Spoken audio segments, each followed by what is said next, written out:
नमस्कार मित्रों, आज हम जिस सफर पर निकलने वाले हैं वो सिर्फ एक यात्रा नहीं बल्कि रहस्यों का एक ऐसा महासागर है जो हमारी कल्पनाओं से भी परे है।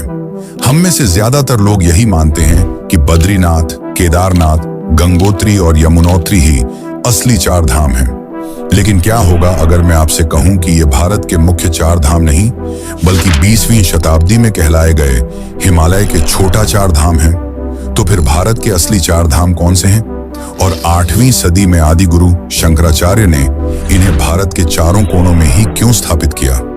और सबसे जरूरी सवाल कि आखिर क्यों जरूरी है चार धाम यात्रा?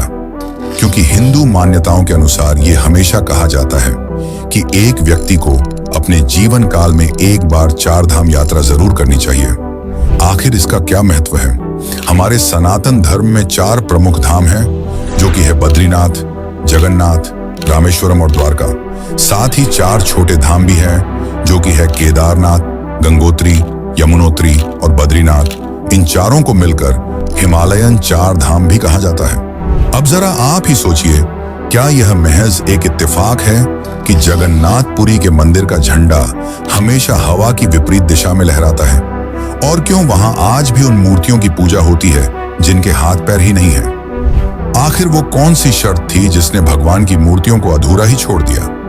वहीं दूसरी तरफ रामेश्वरम में जहां समंदर की लहरें शोर मचाती हैं, वहां हनुमान जी के इंतजार में माता सीता को क्यों समुद्र के किनारे पड़ी रेत से ही एक शिवलिंग बनाना पड़ा?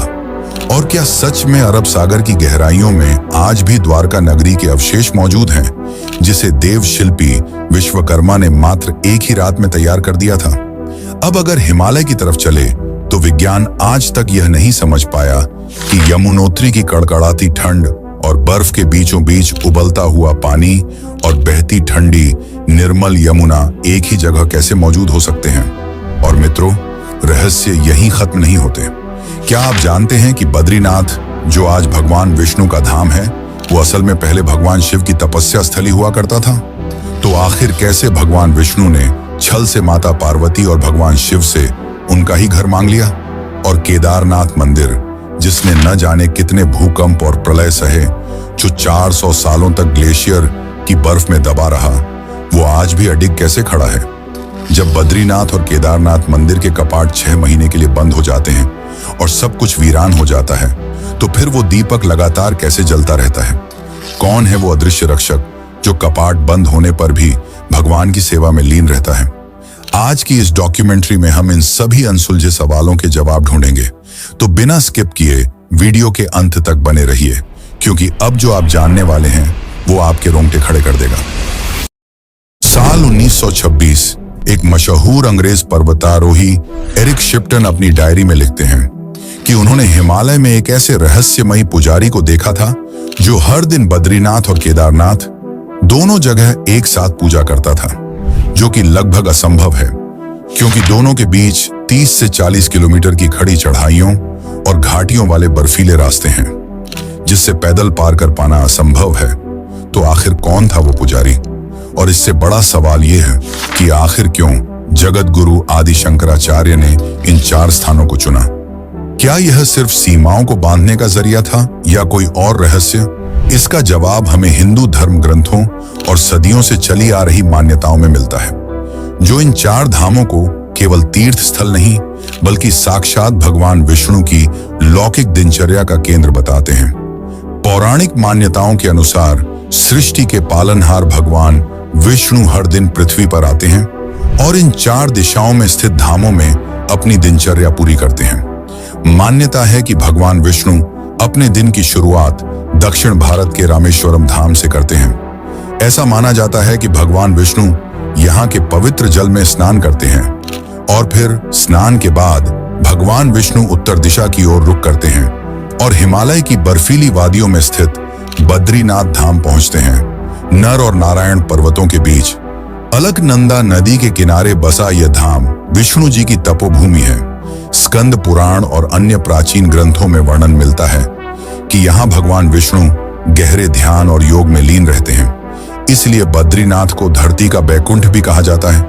ध्यान के बाद बारी आती है भोजन की, जिसके लिए भगवान विष्णु पूर्व दिशा में स्थित ओडिशा के जगन्नाथ पुरी धाम प्रस्थान करते हैं। जगन्नाथ पुरी को भगवान का लौकिक भोजनालय कहा जाता है क्योंकि यहाँ दुनिया का सबसे बड़ा रसोई घर मौजूद है।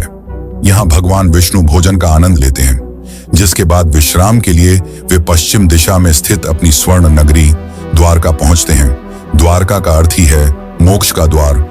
दिन भर सृष्टि का संचालन करने के बाद भगवान यहाँ शयन करते हैं। यह लौकिक दिनचर्या चारों धामों को एक अदृश्य धागे में पिरोती है, जिससे यह स्पष्ट होता है कि इन 4 स्थानों की यात्रा केवल 4 अलग अलग मंदिरों का दर्शन नहीं है, बल्कि भगवान विष्णु के साथ उनके पूरे दिन के चक्र को जीने का एक अनुभव है। तो चलिए आज की इस वीडियो हम आपको ले चलते इस 4 धाम की यात्रा पर। लेकिन उससे पहले अगर आपको वीडियो अच्छी लग रही है तो इसे एक लाइक जरूर करें। भारत के दक्षिणी छोर पर बसा है रामेश्वरम, 4 धामों में से एक और 12 ज्योतिर्लिंगों में शामिल एक ऐसा पवित्र तीर्थ जो शैव और वैष्णव परंपराओं के सबसे बड़े और अद्भुत संगम का गवाह है। शिव पुराण की कोटि रुद्र संहिता और रामायण के प्रसंगों को अगर गहराई से टटोलें तो रामेश्वरम केवल एक मंदिर नहीं, बल्कि भगवान राम की उस अटूट शिव भक्ति का प्रतीक है जिसने समुद्र पर पुल बांधने से लेकर रावण के वध तक की पूरी कहानी रच दी। माना जाता है कि लंका विजय के बाद राम को ब्रह्महत्या का घोर पाप लगा था, क्योंकि रावण एक ब्राह्मण था। इस भारी पाप से मुक्ति पाने के लिए संतों ने उन्हें यहाँ शिवलिंग स्थापित कर भगवान शिव की पूजा करने का सुझाव दिया। पूजा के लिए दिव्य शिवलिंग की आवश्यकता थी, इसलिए भगवान राम ने पवन पुत्र हनुमान को आदेश दिया कि वह साक्षात कैलाश से शिवलिंग लेकर आएं। हनुमान जी शिवलिंग के लिए तुरंत प्रस्थान कर गए, लेकिन उन्हें लौटने में देर हो गई और इधर पूजा का शुभ मुहूर्त निकलता जा रहा था, जिसके बाद माता सीता ने रामेश्वरम के तट पर रेत से शिव जी का शिवलिंग बनाया, जिसे आज रामनाथ या रामलिंगम के नाम से जाना जाता है। लेकिन जब हनुमान जी शिवलिंग लेकर लौटे तो वे यह देखकर उदास हो गए कि शिवलिंग की स्थापना पहले ही की जा चुकी है। जिसके बाद राम जी ने हनुमान जी का मान रखते हुए हनुमान जी द्वारा लाया गया शिवलिंग भी स्थापित किया, जिसे आज विश्वलिंगम के नाम से जाना जाता है। और साथ ही यह घोषणा कर दी कि जो भी भक्त रामेश्वरम आएगा उसे पहले हनुमान द्वारा लाए शिवलिंग की पूजा करनी होगी और उसके बाद ही रामलिंगम की, तभी उसकी यात्रा पूरी मानी जाएगी। लेकिन रामेश्वरम का चमत्कार यहीं खत्म नहीं होता, क्योंकि इसका आर्किटेक्चर यानी वास्तुकला दुनिया भर के इंजीनियरों और इतिहासकारों के लिए आज भी एक बड़ी पहेली है। 17वीं और 18वीं शताब्दी में रामनाड के सेतुपति राजाओं ने रामेश्वरम को वह भव्यता दी जो आज हम देखते हैं। इस मंदिर का गलियारा दुनिया का सबसे लंबा मंदिर गलियारा माना जाता है, लेकिन इससे बड़ा रहस्य इस मंदिर के अंदर मौजूद 22 पवित्र जल के कुंड हैं। कहा जाता है कि भगवान राम के तरकश में 22 दिव्य बाण थे और उन्हीं के प्रतीक के रूप में इन 22 कुंडों का निर्माण हुआ।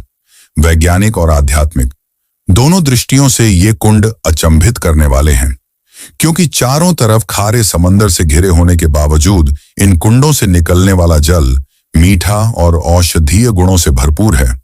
यहाँ स्नान के बाद अब हम चलते हैं अगले धाम की ओर, जहाँ विज्ञान भी हार मान लेता है, जगन्नाथपुरी। भारत के पूर्वी तट पर बसा ओडिशा का जगन्नाथपुरी धाम, जिसके 214 फीट ऊंचे विशाल मंदिर लोगों को हैरान कर देते हैं। इस मंदिर की शुरुआत होती है एक अद्भुत पौराणिक कथा से, जिसका वर्णन स्कंद पुराण के उत्कलखंड में मिलता है। कथा के अनुसार कलयुग में भगवान श्री कृष्ण राजा इंद्रद्युम्न के सपने में प्रकट हुए और उन्हें जगन्नाथ की मूर्ति बनाने का आदेश दिया, और वो भी पुरी के समुद्र तट पर मिले एक दिव्य पेड़ से। लेकिन कोई भी कारीगर उस पेड़ को न काट पाया, जिससे राजा परेशान हो गए। तब देव शिल्पी विश्वकर्मा एक बूढ़े कारीगर का रूप लेकर आए और उन्होंने मूर्तियां बनाने की जिम्मेदारी ली।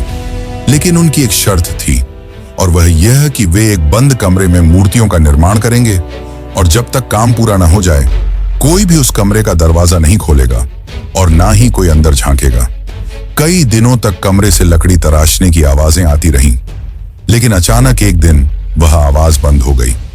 महारानी गुंडिचा को लगा कि शायद वह वृद्ध व्यक्ति इतने दिनों तक बिना खाए पिए रहने के कारण बेहोश हो गया होगा, जिसके डर में उन्होंने राजा से अनुमति लेकर दरवाजा खोल दिया।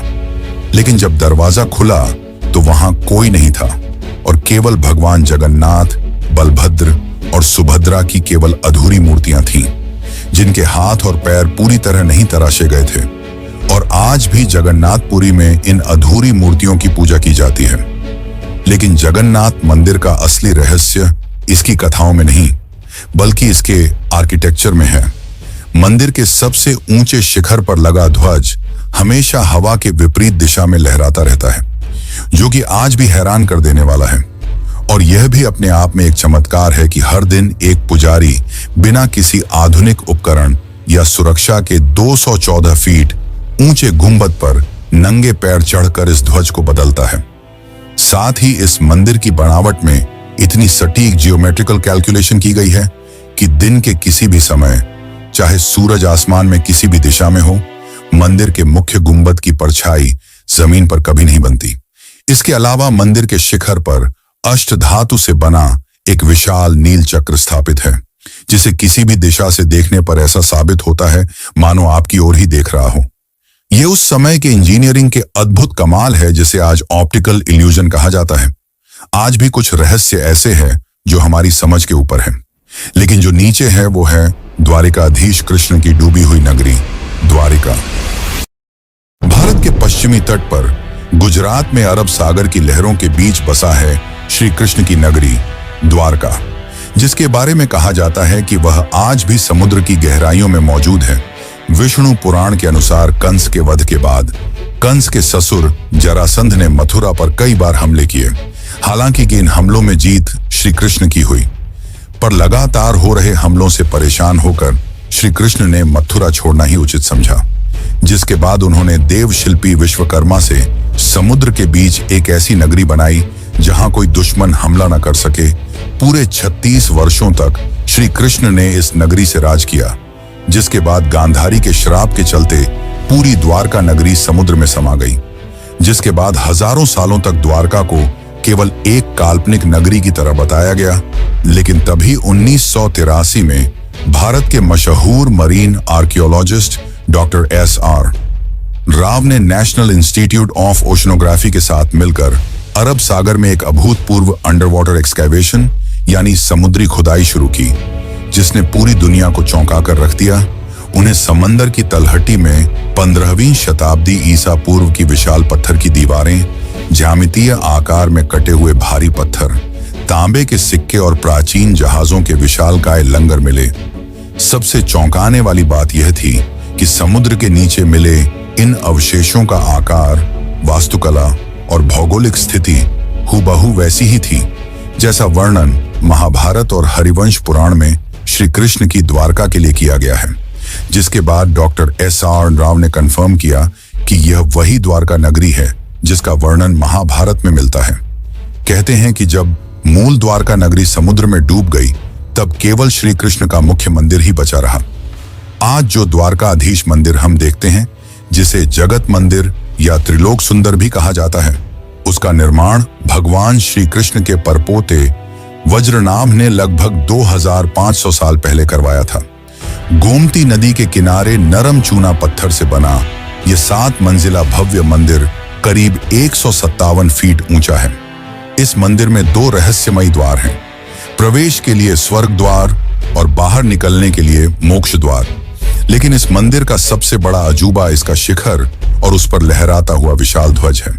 सूर्य और चंद्रमा के प्रतीक चिन्हों वाला यह ध्वज 52 गज लंबे कपड़े से बना है।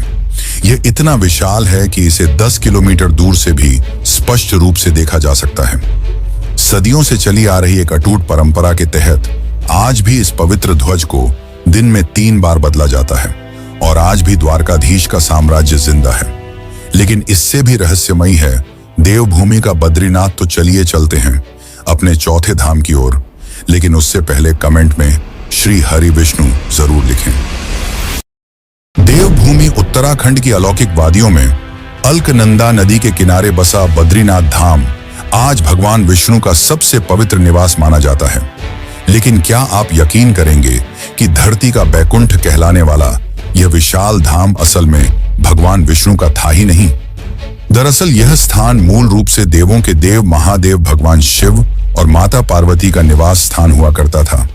एक दिन जब भगवान विष्णु विचरण कर रहे थे, तब उन्हें यह स्थान काफी पसंद आया, पर वे इससे शिव जी से सीधे नहीं मांग सकते थे। इसलिए उन्होंने एक अद्भुत लीला रची। भगवान विष्णु ने एक छोटे से बालक का रूप धारण कर लिया और रोने लगे। हिमालय की कंपा देने वाली ठंड में उस मासूम बच्चे को रोता देख माता पार्वती का मातृत्व जाग उठा और भगवान शिव के मना करने के बावजूद वे उस बच्चे को उठाकर अपने कक्ष के भीतर ले गईं, जिसके बाद भगवान विष्णु ने द्वार भीतर से बंद कर लिए और भीतर से निवेदन किया कि वे यहाँ रहकर तपस्या करना चाहते हैं। भोलेनाथ ने अपने परम भक्त और साथी देव की इच्छा का मान रखते हुए मुस्कुराकर वह स्थान हमेशा के लिए छोड़ दिया और स्वयं केदारनाथ चले गए। लेकिन क्या आपको पता कि आखिर इस धाम का नाम बद्रीनाथ क्यों पड़ा? इसके पीछे भी एक अलौकिक कथा है, जिसके अनुसार जब भगवान विष्णु इस पावन स्थल पर गहन ध्यान योग में लीन थे, तब वहां अत्यंत भीषण हिमपात होने लगा, जिसने ध्यान में लीन भगवान विष्णु को पूरी तरह ढक लिया, जिससे देखकर माता लक्ष्मी अत्यंत व्याकुल हो उठी और अपने पति की रक्षा के लिए माता लक्ष्मी ने जंगली बद्री के वृक्ष का रूप धारण कर लिया और अपनी शाखाओं से भगवान विष्णु को पूरी तरह ढक लिया। युगों तक उस वृक्ष ने विष्णु जी को ठंड से बचाया। जब विष्णु जी ध्यान से उठे तो उन्होंने लक्ष्मी जी के निस्वार्थ प्रेम और कठोर तप को देखते हुए उन्हें वरदान दिया कि इस स्थान पर उनकी पूजा केवल उनके रूप में नहीं, बल्कि उन दोनों के समर्पण के रूप में की जाएगी। और क्योंकि लक्ष्मी जी ने एक बद्री वृक्ष बनकर उनकी रक्षा की थी, इसलिए आज से यह पावन स्थल बद्रीनाथ कहलाएगा। लेकिन जैसा कि मैंने बताया, पहले यह शिव जी का धाम था और विष्णु जी की विनती पर वे यहां से केदारनाथ चले गए थे, जो भले ही मुख्य चार धाम में शामिल नहीं है, पर जब भी कोई व्यक्ति चार धाम की यात्रा में निकलता है तो केदारनाथ जाए बिना उसकी यात्रा अधूरी मानी जाती है। इसलिए चलिए अब चलते हैं केदारनाथ धाम की ओर। केदारनाथ, वह धाम जहां साक्षात महाकाल निवास करते हैं। यह मंदिर कोई साधारण इमारत नहीं है, बल्कि यह समय की सबसे भीषण मारें सह चुका है। इस स्थान का इतिहास महाभारत काल से जुड़ा है, जिसके अनुसार कुरुक्षेत्र के भयानक युद्ध के बाद पांडवों के ऊपर अपने गुरुओं और भाइयों को मारने के कारण भीषण पाप लग गया था, जिससे मुक्ति पाने के लिए श्री कृष्ण ने उन्हें महादेव के चरण में जाने का सलाह दिया। जिसके बाद पांचों पांडव द्रौपदी के साथ शिव जी की तलाश केदारनाथ पहुंचे, पर शिव जी उनसे नाराज थे और मिलना नहीं चाहते थे, जिस कारण उन्होंने एक बैल का रूप धारण कर लिया और गायों के झुंड में जाकर छिप गए। लेकिन भीम ने उन्हें पहचान लिया, जिसके बाद वह बैल धरती में समाने लगा। तभी भीम ने बैल की पूंछ को पकड़कर खींचा, जिसके कारण केवल बैल का पीठ का हिस्सा धरती के बाहर रह पाया, जिसे कूबड़ कहा जाता है। और आज केदारनाथ में शिव जी के इसी कूबड़ की पूजा की जाती है।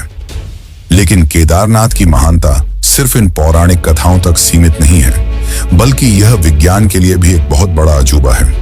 Wadia institute of Himalayan geology की रिसर्च यह बताती है कि केदारनाथ का यह मंदिर लिटिल आइस एज के दौरान करीब 13वीं से 17वीं सदी के बीच पूरे 400 सालों तक ग्लेशियर की बर्फ में दबा रहा था। आपको बता दें कि ग्लेशियर में सिर्फ बर्फ नहीं होती, बल्कि बड़े बड़े पत्थर और मलबे भी होते हैं, जिसके कारण यदि कोई आम ढांचा या मंदिर होता तो कब का उसका नामो निशान मिट जाता। लेकिन केदारनाथ अडिग खड़ा रहा। यह हमारे पूर्वजों की उस इंटरलॉकिंग आर्किटेक्चर का जीता जागता वैज्ञानिक प्रमाण है, जिसने बिना किसी सीमेंट के बड़े बड़े पत्थरों को ऐसे फंसा कर रखा कि सदियों के बर्फीले प्रहार भी उसे हिला नहीं सके।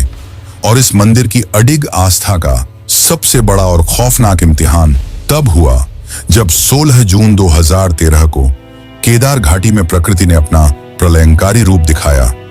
चौराबाड़ी ग्लेशियर के फटने से लाखों गैलन पानी, विशाल पत्थर और कीचड़ का भयानक सैलाब सीधे मंदिर की ओर बढ़ रहा था। ऐसा लगा मानो अब इस प्रलय में सब कुछ खत्म हो जाएगा।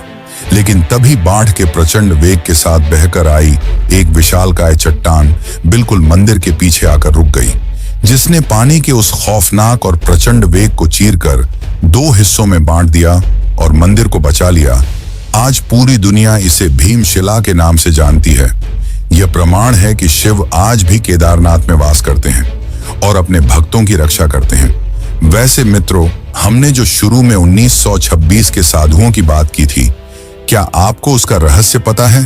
तो चलिए अब जानते हैं उस आखिरी रहस्य को और जानेंगे कि आखिर क्यों जरूरी है चार धाम यात्रा और क्या होता है चार धाम यात्रा से। हिमालय की इन बर्फीली और रहस्यमयी गुफाओं में सदियों से कुछ ऐसे साधु और तपस्वी निवास करते हैं जिनकी आध्यात्मिक शक्तियों का अंदाजा लगाना आम इंसान के बस की बात नहीं है। इस बात का सबसे बड़ा और प्रामाणिक जिक्र साल 1926 में मिलता है। प्रसिद्ध अंग्रेज पर्वतारोही एरिक शिप्टन, जिन्होंने हिमालय के कई दुर्गम रास्तों की खोज की थी, उन्होंने एक ऐसे रहस्यमयी और दिव्य पुजारी का जिक्र किया जो सैकड़ों वर्ष पूर्व हर दिन केदारनाथ और बद्रीनाथ, दोनों महापवित्र तीर्थों में एक साथ पूजा करता था। जरा सोचिए, केदारनाथ और बद्रीनाथ के बीच का रास्ता कोई आम सड़क नहीं है, बल्कि यह 30 से 40 किलोमीटर की बेहद खड़ी चढ़ाइयों, जानलेवा घाटियों और खतरनाक बर्फीले रास्तों से होकर गुजरने वाला एक दुर्गम सफर है। एक बेहद फिट और आधुनिक उपकरणों से लैस इंसान को भी इसे पार करने में कई दिन लग जाते हैं। तो फिर कोई इंसान हर दिन इस जानलेवा दूरी को पैदल कैसे नाप सकता है? क्या वह समय और स्थान की सीमाओं से परे जा चुका था? यह कथा आज भी हिमालय की वादियों में एक अदृश्य आस्था की गूंज बनकर बहती है, जो हमें यह मानने पर मजबूर करती है कि इन पहाड़ों में कोई ऐसी गुप्त शक्ति या मार्ग जरूर है जो हमारी भौतिक समझ और नजरों से ओझल है। लेकिन अब भी अंतिम और सबसे बड़ा सवाल बाकी है कि आखिर क्यों जरूरी है चार धाम यात्रा? जब इंसान अपने जीवन का सबसे मूल्यवान समय, पैसा और अपनी शारीरिक ऊर्जा दांव पर लगाकर इन दुर्गम रास्तों से गुजरता है, तो उसे अंत में क्या मिलता है? इसका जवाब हमें गरुड़ पुराण और श्रीमद् भगवद गीता के उस गूढ़ दर्शन में मिलता है, जो मानव जीवन को केवल एक शरीर नहीं बल्कि जन्म और मरण के एक अनंत चक्र का हिस्सा मानता है, यानी कि साइकिल ऑफ रीबर्थ, जिसके अनुसार एक आत्मा 84 लाख योनियों में भटकने के बाद मनुष्य का शरीर पाती है और मनुष्य जीवन का अंतिम लक्ष्य इस जन्म मरण के थका देने वाले लूप से बाहर निकलना है, जिसे मोक्ष कहा जाता है। जब एक भक्त रामेश्वरम के 22 पवित्र कुंडों में स्नान करता है, द्वारका में ईश्वर की विराटता को महसूस करता है, जगन्नाथपुरी में अपने अहंकार का त्याग करता है और हिमालय की जानलेवा ऊंचाइयों पर बद्री केदार के दर्शन के लिए अपनी आखिरी सांस तक संघर्ष करता है, तो वह केवल मीलों की दूरी तय नहीं कर रहा होता। असल में इस भयानक शारीरिक और मानसिक तपस्या की आग में उसके जन्मों जन्मों के संचित कर्म जलकर राख हो जाते हैं। यह यात्रा उस मैल को धो देती है जो आत्मा पर चिपका होता है और उसे मोक्ष के द्वार तक ले जाती है। इस पूरी डॉक्यूमेंट्री का और सदियों से चली आ रही इस महान यात्रा का अंतिम संदेश यही है कि इंसान अपने पूरे जीवन में सुख, शांति और ईश्वर को बाहर की दुनिया में तलाशता रहता है। हम सोचते हैं कि हम पहाड़ों पर भगवान को खोजने जा रहे हैं, लेकिन सच तो ये है कि ये विशाल पहाड़, ये नदियां, ये उफनते समंदर हमें नहीं बुलाते, बल्कि हम जन्मों से खुद ही खुद को पुकार रहे होते हैं। जब आप बर्फीली हवाओं के बीच सांसों के लिए संघर्ष करते हुए किसी मंदिर की सीढ़ियों पर गिरते हैं, तो वहां आपको कोई चमत्कारिक रोशनी नहीं मिलती, बल्कि आपको अपना ही वह शुद्ध और पारदर्शी रूप मिलता है जो दुनिया की भीड़ में कहीं खो गया था। यह यात्रा पहाड़ों की चढ़ाई नहीं है, यह अपने ही भीतर, अपनी ही आत्मा के सबसे गहरे और अंधेरे हिस्से तक पहुंचने का एकमात्र मार्ग है। चार धाम बाहर नहीं है, वे हमारे ही भीतर असीम शांति, त्याग, प्रेम और वैराग्य के रूप में मौजूद हैं। जिस दिन आप इस बात को महसूस कर लेंगे, उस दिन समझ लीजिए कि आपने अपनी यात्रा पूरी कर ली। वैसे अगर आपको वीडियो अच्छी लगी हो और आप इन चार धामों के बारे में और भी डिटेल में जानना चाहते हैं, तो चैनल पर जाकर यह वीडियो जरूर देखें। बाकी इस वीडियो को अंत तक देखने के लिए आपका धन्यवाद।